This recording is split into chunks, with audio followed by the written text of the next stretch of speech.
How to add motion blur in KineMaster. It's a super easy process, so let's dive right in. First, import your video or image where you want to add the blur motion. Once you import it, tap on layer in your right hand panel right here, tap on it. Now tap on effect. Here you can see motion blur right here, tap on it. Now choose motion blur. Once you choose it, it will be added to your timeline automatically. As you can see, it has been added to my timeline.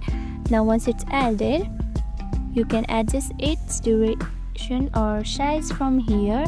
Adjust it like this. Now once you adjust it, go back, and now scroll through your options right here and tap on alpha opacity. Tap on it.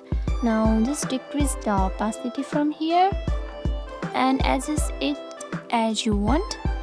As you can see, the motion blur has been added to your image. You can do further edits from here as well.